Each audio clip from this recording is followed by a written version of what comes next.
What I got, you can't buy. It resides between my eyes. Walked through the fire, came out better on the other side. See, life's like a beach if you find the sand. And right now, I'm feeling like 100 grand. You are listening to Inspired Insider with your host, Dr. Jeremy Weisz. Dr. Jeremy Weisz here, founder of InspiredInsider.com, where I talk with inspirational entrepreneurs and leaders. Today is no different. I have Liana Ling of AdSkills.com and PowerUpStrategy.com. And Liana, before I formally introduce you, I like to point out other episodes people should check out of the podcast. Now, since you are now the owner and CEO of AdSkills, people can check out the past episode I did with actually Justin Brooke, who's the original founder of AdSkills.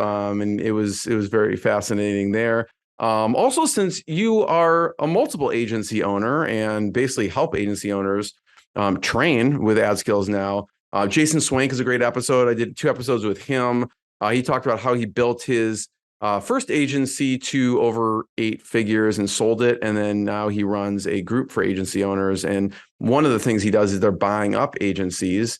And so he talks about valuations and things like that. Todd Taskey also, he has the Second Bite podcast and helps pair agencies with private equity and the Second Bite, because sometimes the agencies he sells make more on the Second Bite than they do on the first when private equity sells.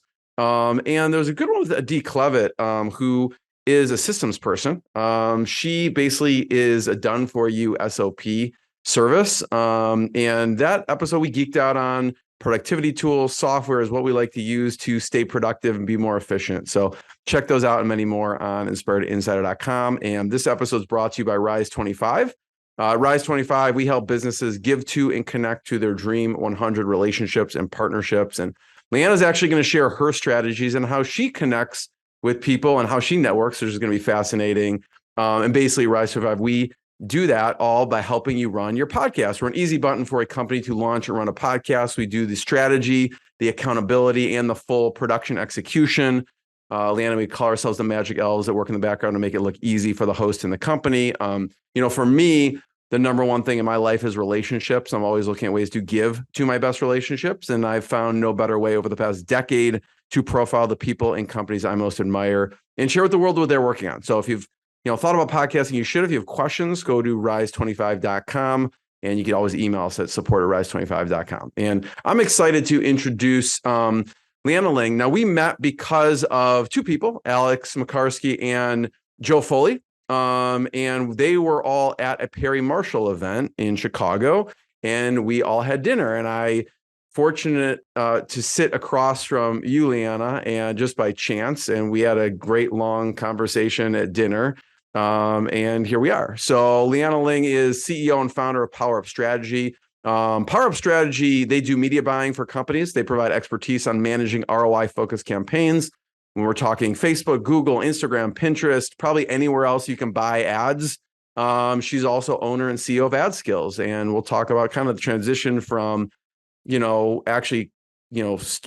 an AdSkills student to coaching in AdSkills to owning AdSkills. And we mentioned it was founded by Justin Brooke. They help train media buyers. They have when anyone talks about, hey, how should I train my team or how should I train myself? I've seen just threads of people just say, AdSkills, check out AdSkills. And that's what people love. So Liana has an interesting background. She has over a decade of experience in this digital marketing space. But she's a former attorney. So she brings a unique perspective to the world of digital marketing. And she's been recognized as one of the top Facebook ad buyers globally. And she consistently focuses on ROI for clients. So Liana, thanks for joining me. It's great to be here. Thank you. So let's start off, just talk about PowerUp Strategy, what you do, and then we'll talk about, you give a little bit of a summary of what AdSkills does.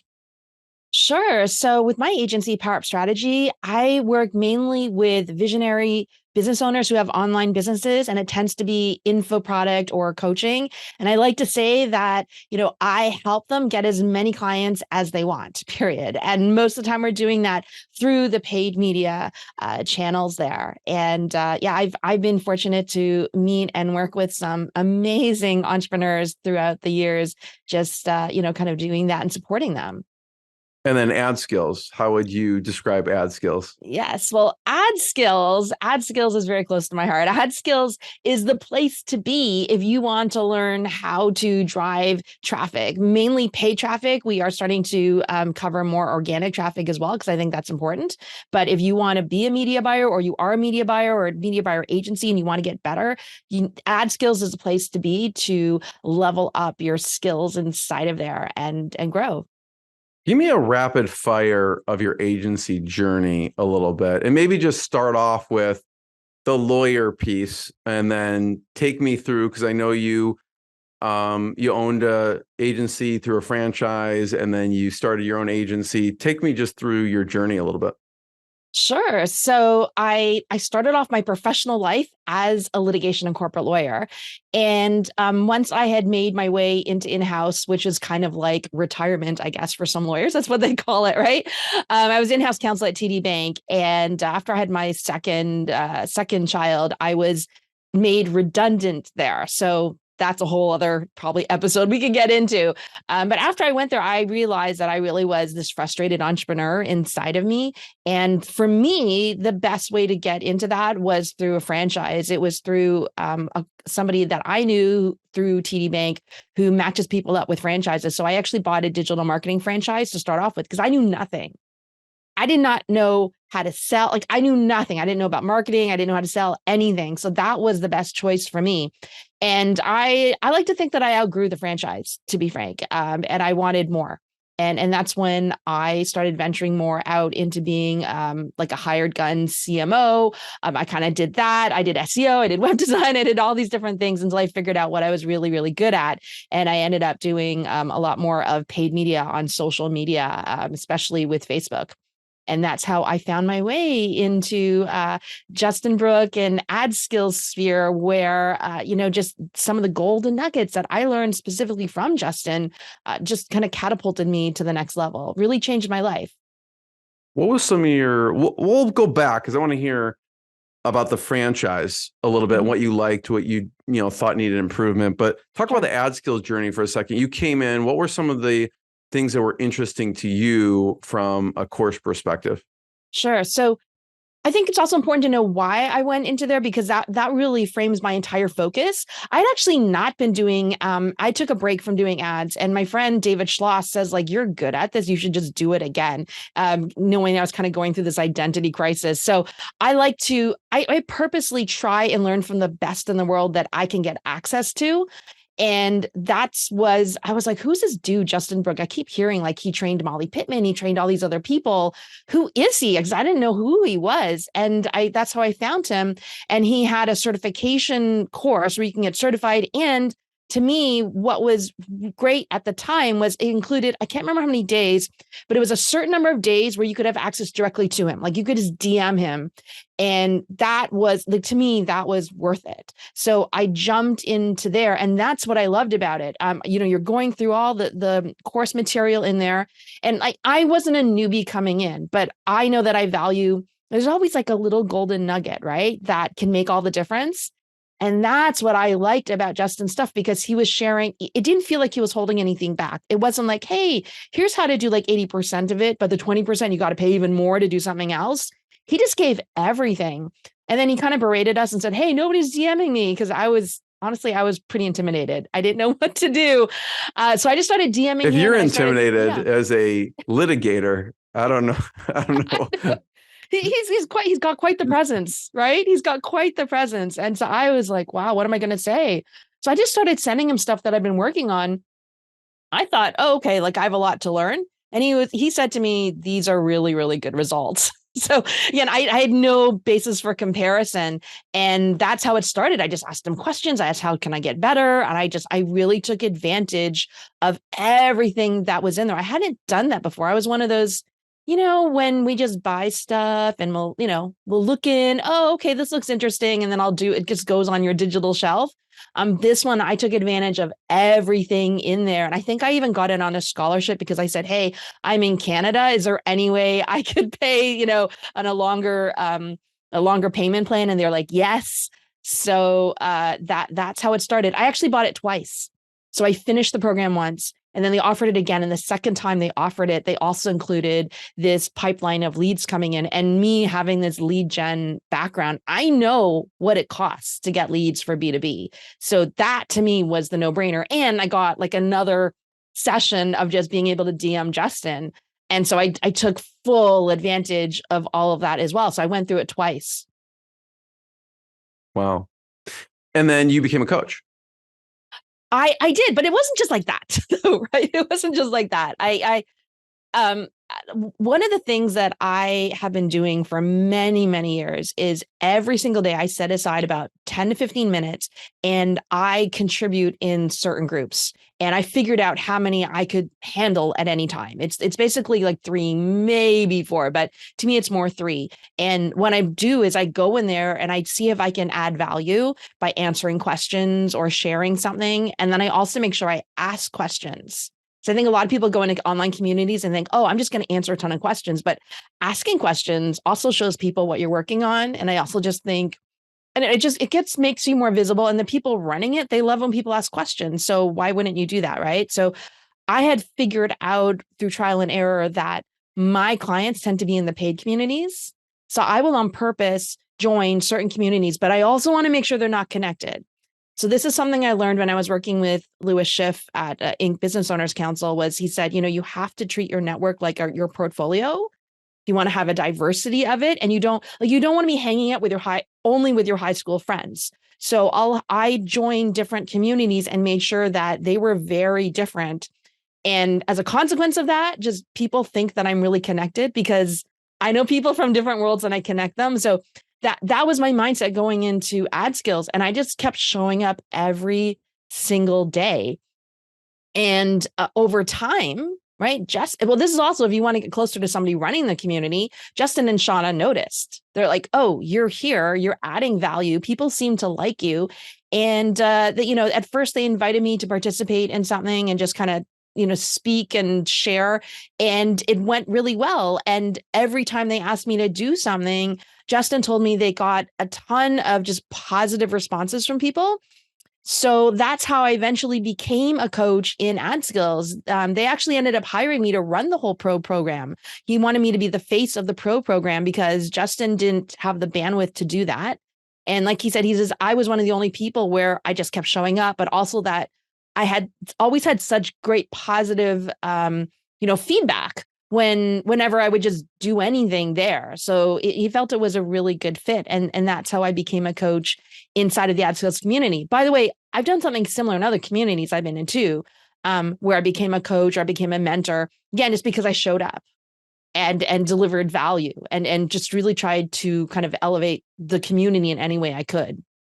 I love what you said, Liana, about kind of in the when you first joined, you had a student mindset, even though you had experience, but you had a student mindset. You're like, there's always something to learn. There's going to be a gem in anything, and I'm going to learn something.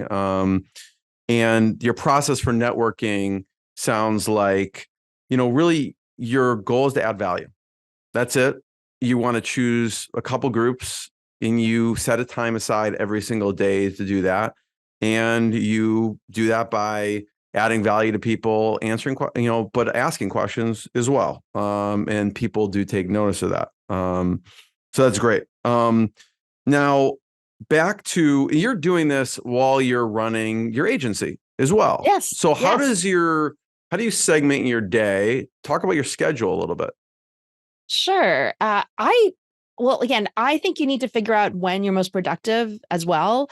So for me, I actually found that it was either later at night or earlier in the morning because if I have to do it in the middle of the day, it's just not going to happen. Right. So I have it for me right now. I struggle with this because I really try hard to be a morning person because I'm not, but the rest of my household is a little bit. But yeah, I try and do it in the morning. And because for me, I found that I'm actually most productive in the morning. So my schedule right now actually is I try and wake up around 5. I know, which sounds crazy, but I try and wake up around 5 because for the last year, again, this is a whole other story, but for the last year, my husband and I walk we're up to about almost 5 miles now every single day. And I found the best time to do that is in the morning, especially when it's hot outside. So that's the best time to do it. And I also find that it kind of gets my day going and nobody's bothering you, like nobody's up. So when I'm done with that, then I can just jump and prepare for my day. And I'll often have that 15 minutes in the morning when I go in, because I can see everything that's happening. I can think a little, like it's just, I have space to think, to actually network inside of there. And then the mornings tend to be like dealing with team stuff, dealing with client stuff, like just dealing with stuff that has to happen that day. And I keep my afternoons for things like meetings, recording trainings, attending masterminds, more like kind of more deeper networking type of events. And then I really do try and keep Fridays free to do what I want to do. So what I like to do is I like to interview people on my podcast on Fridays, because I love it. But I found that if I do it on other days of the week, it just doesn't work for me. And and I'm now pretty successful about just really almost keeping Fridays pretty clear, unless I don't want it to be. How have you found, balancing running AdSkills with running your agency? Yeah. So again, I think it's all about what drives you and what's best for you, because for some people, they need to focus on one thing. So I just want to make that really clear that over the years, I figured out what makes me tick and what helps me to perform at a very high level.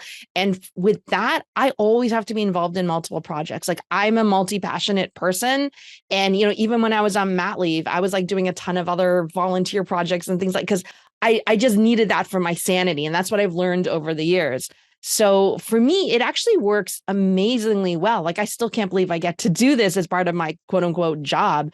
I just scheduled it all in. Like one of the things I've been using lately is an app called Reclaim, because it has, I don't know if it's true AI, but I put in habits, I put in stuff that has to do in there, and I tell it how hard to defend my time. And then when people need to schedule stuff, it just moves stuff around. So I really stick by my calendar, and I put stuff in there like, this is when I'm doing strategic planning for AdSkills, and this is when I'm doing stuff for, for my agency or this. And then I use automation, and I have a team. You mentioned SOPs at the beginning of this. That's like something I love, SOPs. So I kind of delegate a lot of things to my team as well. So all that kind of works in harmony so that I can be as productive as possible, and still also have, playtime and creative time, and things like that. So it may sound like a lot, but it's what works best for me. And I've just found that I just really keep pushing harder and harder of like, how can I get more efficient, and how can we run things better? And, and so I just keep getting better and better and better at that. And it just keeps getting easier. It just in terms of like managing my time, I guess I would say. Liana, talk about maybe apps or software you like. You just mentioned Reclaim app. Mm-hmm. What other apps do you like, whether it's for business or productivity, and or software that you use? You mentioned automation, SOPs. What are some of the things you use? Yeah. So, like I said, I mentioned I use Reclaim for my scheduling link and also for my calendar. I literally live in Slack. I know a lot of people don't love Slack, but I love Slack. I have Slack for all of my teams. The trick with Slack, though, is to have the ground rules set up. So I will check Slack as if like I used to check email certain times of the day, but that's when I would check Slack. So I love Slack.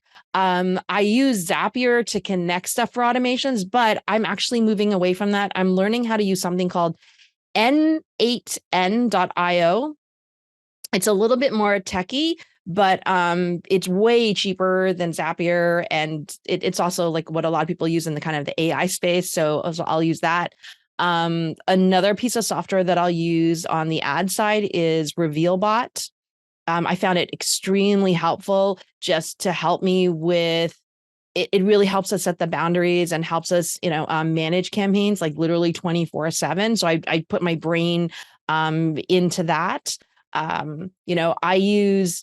I use to chat stuff like a lot. So I use the OpenAI ChatGPT. I also use another software called Magi, MAGAI.co, because it has ChatGPT, it has GPT-4 and has Claude inside of there, but you don't have the restrictions that you have in ChatGPT. So I use both of those like a lot because I talk a lot more to ChatGPT now, in terms of being helping me with a lot of different things. That's like kind of the software that I like deal with almost like every single day. For project management, we use ClickUp. I've just found that ClickUp is like fantastic for just a whole bunch of We different love things. ClickUp too. Yeah. Yeah, and automation. And and then and then for social media, I'm actually more in the native software because I find that that works best. So, I'm in Facebook and Instagram and TikTok and just started in Threads. And so that's kind of what I do there. But You mentioned AI. mhm, And I know you in the world you live in, this comes up over and over. And so I'd love to talk about the impact of AI sure. and talk maybe the good versus the bad. Hmm. Yeah. Um, so the good part about AI is, I think number one, it's something that is able to handle a massive amount of data and just give us whatever we want from the data. I mean, I think that people just can't get their head around how much it can actually handle and then process, and then what you kind of can get out of it. So that's something that it's just I noticed immediately. The second thing about it is what I find with AI amazing is it's actually bringing it. It may sound kind of a bit woo woo here, but like it really does it can bring your dreams to life. What I mean by that is what I've learned, it's not about the coding and all the technical stuff. To unlock AI, it's all about your imagination. The better you can imagine and the more specific that you can imagine what you want, that's when AI can come in and like it can literally make it real. Like almost anything that I have thought of where I said, oh, I wish I could do this or I wish I could do that.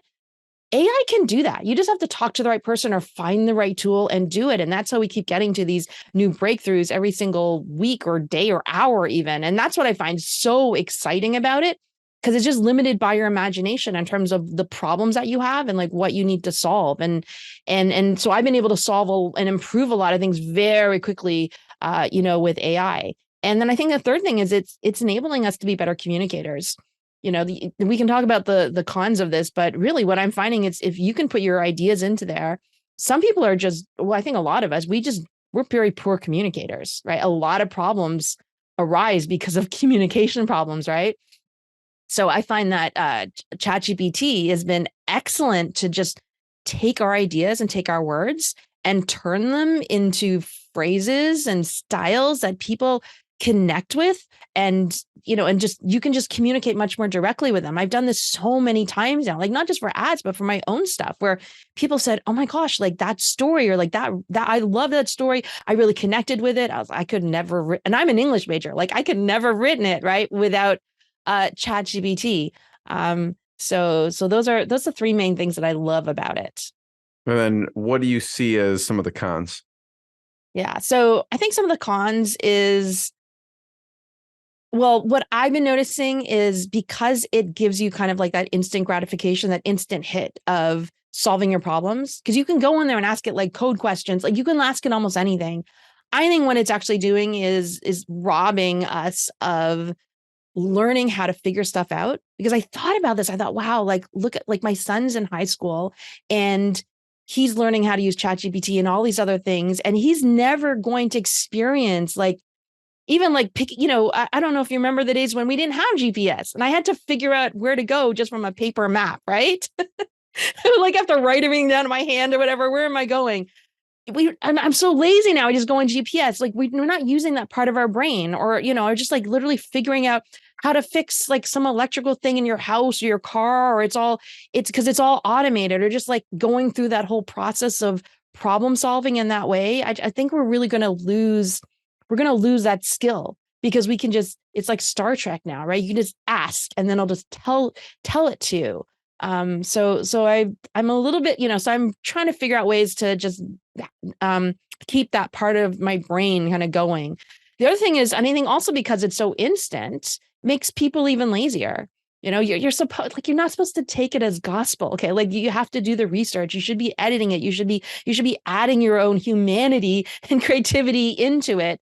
But, we're kind of going back to the days when everybody just spun articles, right, on the internet. And I think that's what we're going to see. We're just going to see like a ton more garbage out there, which makes it even harder for us who are doing like original content and creative ideas, to stand out from the crowd. But so I think that's there's that. And then it's just adding to the overwhelm.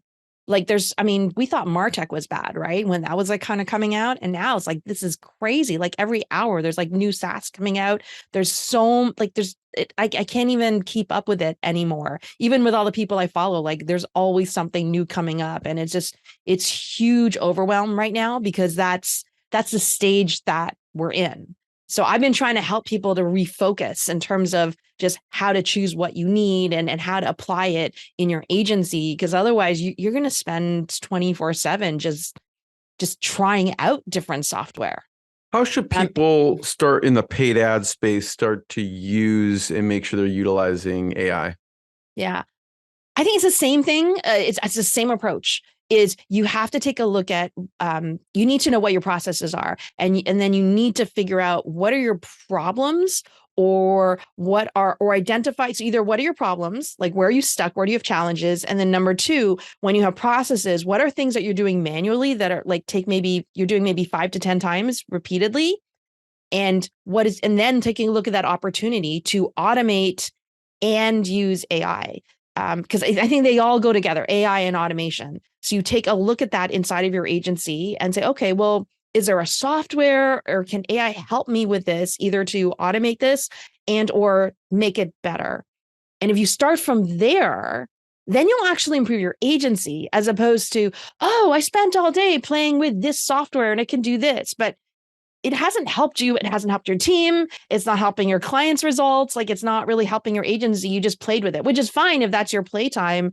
But if you're really trying to improve your agency, improve the efficiency, improve results, I think you have to start from solving problems, which is like basic marketing and kind of basic business building, right? In your agency journey, one of the things you did was you wanted a proven process, right? So you went out and you thought franchise was the best start. Talk about what was good about that model and maybe what needed improved. Like you said, you outgrew it eventually. Sure. So I always worked in groups. I always had a job where there was a team and you have your boss there because I was actually terrified to become a sole practitioner as a lawyer. I didn't know how to get clients. And I thought, wow, like, who am I going to talk to? Like, I don't know what I'm doing, right? There's nobody to talk to. And that actually was the biggest driver for me to look at a franchise. It was my fear of being alone and also wanting to replicate that feel of like, oh, if I have something, I can just go down the hallway and talk to a colleague. And that's what the franchise provided for me because the one that I went with, WSI, I found at the time, I noticed that they were very friendly. I didn't hear stories of like, oh, they're stealing my stuff or, stabbing you in the back. They all seemed very, very friendly. Somebody had a podcast actually inside of it. I listened to like all the episodes and they just seemed like, wow, like they seemed just like a very supportive community, especially all the top people in there. And then the second thing was a process because they had sales training. They had everything to support you. It was sort of sold to me as you can just show up, you can pay for appointments. You just have to show up. Right. Of course, not everything is as easy as they say, but I mean, that's what I loved. That's what drew me towards it. And that's why I felt it was a smarter move. Also, the fact that franchises versus going out on business on your own just tends to have a higher success rate. So after by the way, before I do any type of decision, I talk to as many people as possible just to get all different types of opinions. So I that was the prevailing opinion. And then my intuition said, let's do it. So that's what I loved about it. And I spent the first year networking and, reaching out to like who I wanted to connect with so I could learn and I could learn faster. So that's why I loved. I loved that I felt like there was a support there. They gave me training. Like the sales training I got there, I still use today. It has really been life-changing for me to learn all of that. And then just having the marketing training, and they already had a marketplace of suppliers, so I didn't even have to look for them. So I kind of, I cut my teeth there with having all of that support. For me, anyway, this was, I'm a new entrepreneur. So I think I had a lot to learn about the environment that I work best in. And I felt, and again, I don't want to disparage the company, they're still around, and I met some amazing people in there. But I found that over time, it was moving more towards I'm just selling services that the suppliers are handling, and I'm just being a project manager. And I wanted to get my hands dirty, and I also wanted to learn stuff that I was seeing other people doing outside of the franchise that was very interesting to me. At the time, it was stuff like, how to get like 10,000 fans, and that kind of stuff. But we weren't really covering that stuff inside of there, because they were really more focused on web design and SEO and like Google PPC. So I just felt it just wasn't the right fit for me anymore. So that's when I just started to go more out on my own, because I just started learning more and more and more things. And that's why I was outgrowing it, because I was learning and I was progressing much more faster with the trainings that I had bought outside of the franchise, and just, being more excited about it. So the way the franchise works is you buy for a certain location, right? So I was experimenting kind of outside that location. And then, like I say, I even took like a job as a CMO for a little bit, kind of learning more things. And so I was trying a lot of different things out there before I figured out what I do really well, and kind of, refocused what I wanted to do. So, Liana, for the model of the age of the franchise is more, you find the client and they may have a kind of a network of providers that would provide the service. So you don't need to have to necessarily build a team around the different services. They already have kind of ready-made teams. So you sell it and then you project manage it, or just you communicate and make sure the team is handling it and you're communicating with the end client. So you don't have to, so it helps you, so you don't have to build like a huge team up around these services. So you can offer SEO, you can offer web design, or whatever else. And is that accurate? Yes, that's accurate. The other thing too is it gives you confidence when you're starting out, because you can use their case studies, right? You can say, hey, like, I'm using their system, I'm using their case studies, and they give you a website and all. So they take care of all of that. And as a new entrepreneur, like, a lot of us feel like we don't have anything. How are we going to sell all this, right? How am I going to get experience? That's what a lot of the newer media buyers come into AdSkills talking about, like, what am I going to do? I don't have anything, so we teach them how to do that. But, back then that was, again, I think a lot of it came out of fear, because I'd always been an employee my whole life. So a lot of it just came out of, this is what stopped me from panicking at the time. What did you learn? You said some of the valuable stuff with the sales training, right? And that's basically, they train you out for sales. It helps you, it helps the franchise. What did you learn that you still use today from the sales piece? I use the entire system. So a gentleman named Marvin Email came into there, and he did sales training. And I have to tell you, and he'll say this too, I thought he was crazy. I was like, what are you having us do? This is not going to work. And he said, okay, like, just lean in here, like, just suspend your disbelief for a weekend. Can you do that? And I'm a systems person. So I listened to him, and I went out and I started following the system, and it just kept working. So that's why I became a believer. What's an example where you thought he was crazy? Like, what was he saying that you thought was the entire system? I just thought was crazy. Like, so I never saw yes, I was a litigator, so I'm not shy, but I never saw myself as a salesperson. So, for example, the first part that he teaches, which I love it today. He calls it Tiger Tools, and it's about how you can build rapport with anybody. And it's based on classical conditioning and really understanding and like doing different things and like giving a gift and there's things that just work because it's psychology. And I was like, that's nuts, right? Like, how is that going to work? Right. And it's like, I feel so stupid doing it.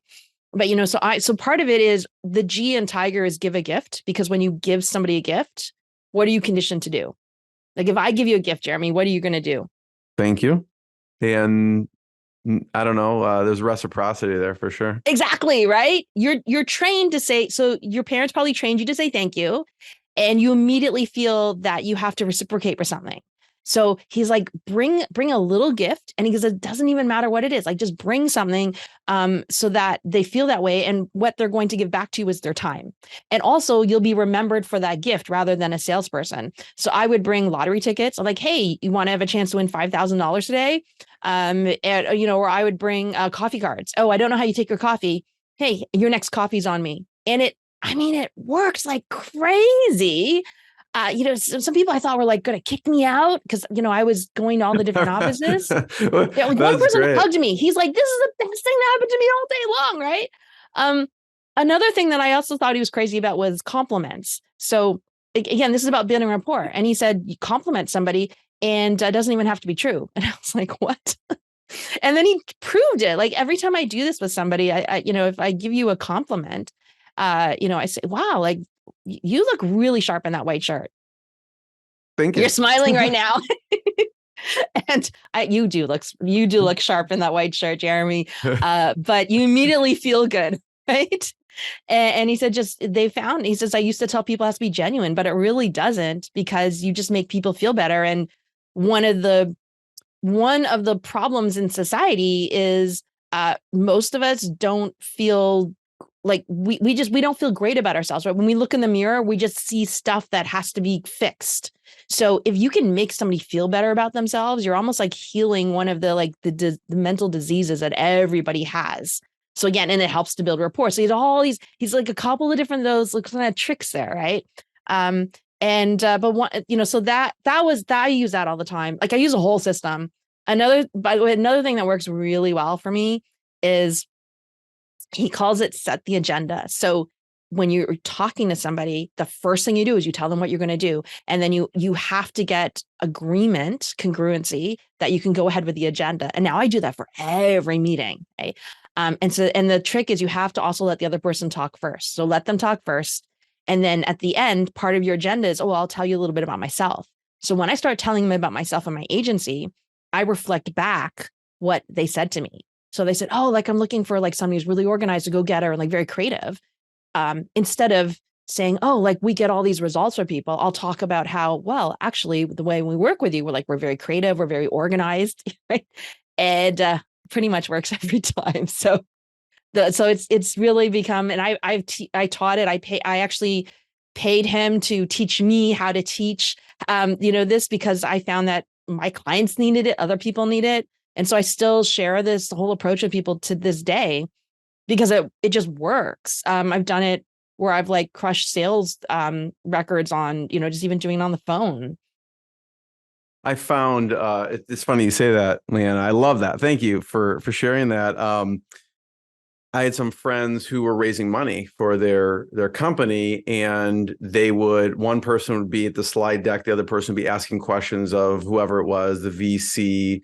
And they were, just like you were saying, asking what are they looking for, whatever. And as one person was asking that, the other person was adding that stuff into the slides. So they were delivering on the slides exactly some of the now, not everyone's going to be a fit to work with them, but they were, tailoring it to what the VC was saying, just like you were saying. So you can use it on a lot of different levels. I would love to hear walk us through some of the stuff that you do. Sure. So we can understand better on that end. And there's a couple things I wrote down to talk about. There's in the coaching space, you help a lot of people in the coaching space. There's one that's unique that is a female photography company. And I'd love for you to start there and what you've done with them and how you've helped them. Sure. So I have, there's a company named Three Boudoir. And it's owned by some friends of mine, Amber McHugh and Joanna. And it's interesting because I know, Jeremy, you're like, what's boudoir? So I love talking about them because it's been a great challenge for me to advertise a boudoir company and stay compliant. Because again, with my legal background, I'm really into compliance, right? So boudoir is actually, it's intimate, kind of sensual sensual photos. And I mean, I looked it up. It's actually from France, when women would take pictures like in their dressing rooms or the private salon. So there is nudity involved, right? I'm just And bringing up sexy lingerie. as you're talking here. I'm bringing up the website. I mean, you Sure. can see the AdSkills website. You can see Power Up Strategy, and we'll pull it up. Yeah. So Three Boudoir is, and what I think what people think is like, it's not porn. Okay. So let's just be very clear here. It's not porn. It's not glamour shots. It's a very specific style. But what I love about Three Boudoir is they kind of take it and say, like, this is really about female empowerment. Like, Jeremy, you said, like, who orders this, right? So Three Boudoir is for women only. And women will buy this to, like, maybe surprise their partner. They might buy it as a gift to their partner before they get married. But really, it's about doing it for yourself. It's about, self-love and just really feeling very empowered when you do it, and you're feeling sexy. And Joanna actually used to work at Playboy. And so she also helped train the whole team too on, like, how to teach people how to pose, because they help you with all that. So you don't, it doesn't end up being see awkward. Some of these videos. Yeah. Right. And we talk about being, a little bit more safer on social media, right?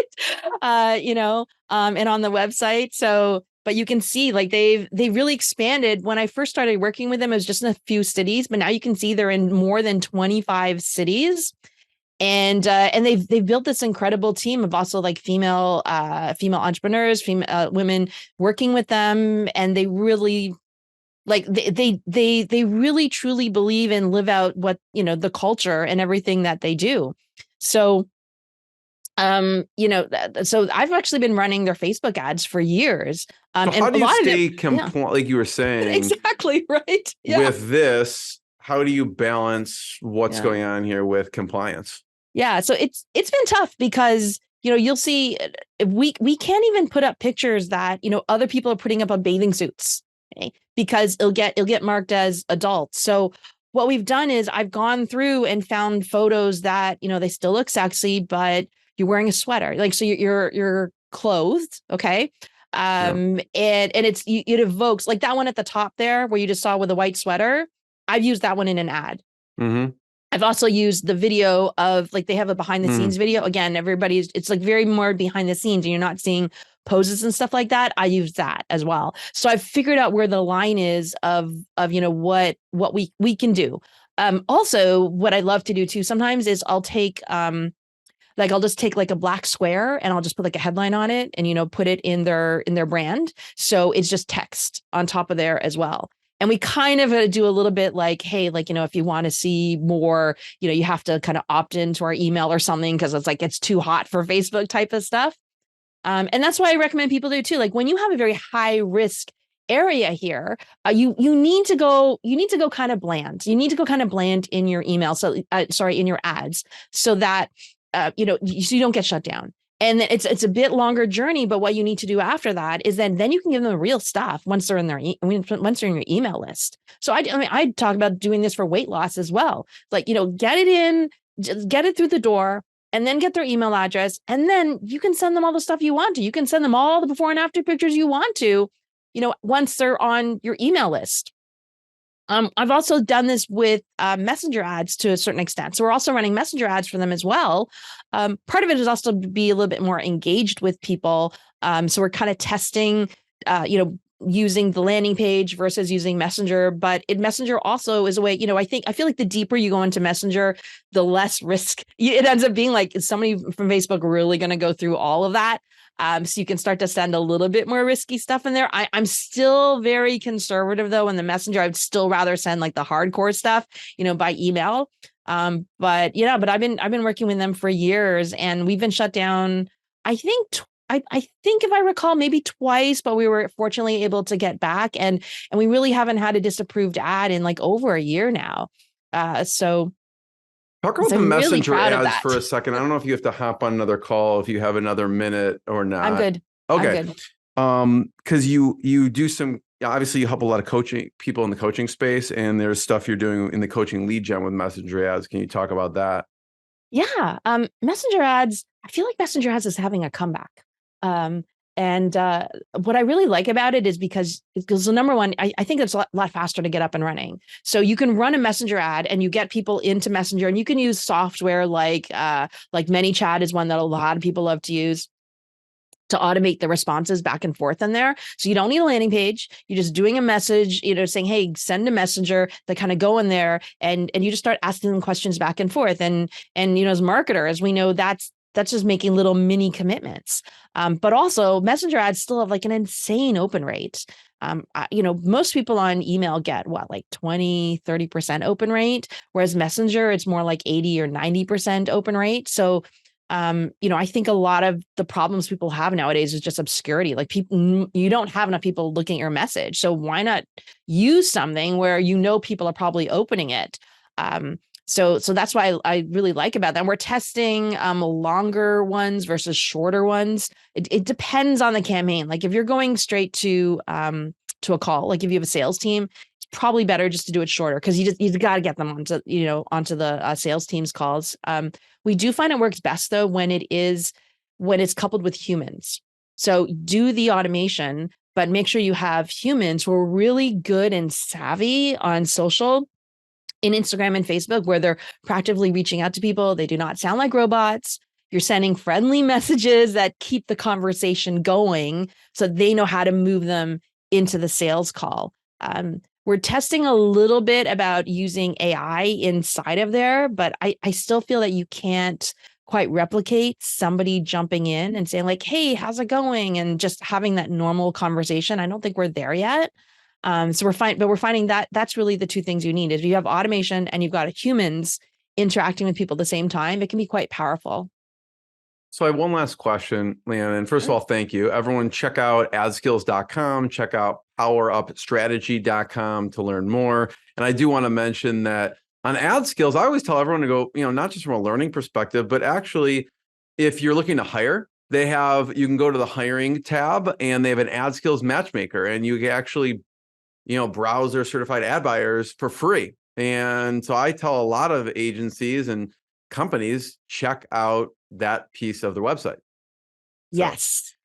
It's called Ad Matchmaker, and David Klein manages that. So it's not just, it's a little service that we have on the side here. David Klein actually manages it with his team. And what happens is this goes into a pool of certified media buyers. And because we have a program where you can come in, and it's a higher level program than our normal membership. And these media buyers go through a lot of different training. They go through a pretty hard test. Piece. Yep. Right here. Okay. They go through a pretty hard test. And then they get certified, and only the certified people are able to apply for these positions. And we also have somebody who, from the matchmaker side, works directly with your company if you're looking to hire somebody to literally, do the matchmaking there as well. So we've had some really great ways testing out like a different way of pulling people in here and asking about you. Actually, if you go to the hire tab on the website and just go on the lower right-hand side where it says hire an ad buyer, you go there. That's where you want to go in order just to talk about what your needs are. So it's great on both sides. It's great for people looking for media buyers, and it's a wonderful opportunity for people who are not just beginners, but advanced. We get requests for people from all the way from just beginners all the way to are you very, very experienced, and or we're looking for CMOs. And we've had people like Grant Cardone's media team has been hired through here. Andra, Jeff Lerner's, can name some of the bigger companies out there. They've come through and posted jobs and, to hire people from here. So. Love it. Thanks for sharing that. The last question is mentors. And maybe one thing you learned, I know you mentioned David Schloss, you mentioned Justin Brook, you mentioned Louis Schiff. Any, piece of advice you've gotten from them or takeaways from mentors? Wow. One of the best pieces of advice is that I still use it to this day. Is when I was I had the privilege of working with Louis Schiff for a couple of different years, and he wrote this book called Business Brilliant. And what was really cool was he was almost like coaching me on stuff that he wrote inside of there.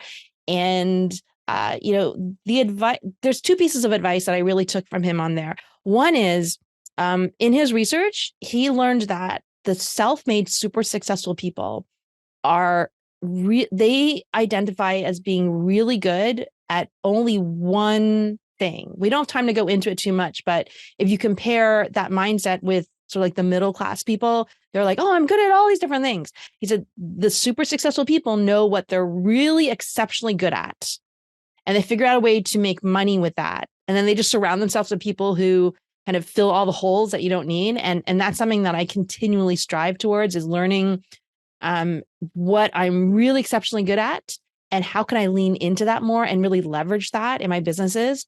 And the second thing that he really drilled home with me was how you can use failure as a stepping stone to success, and changing your attitude towards how can you embrace failure like a gift? Because again, the self-made super successful people talk about failure all the time with their inner circle.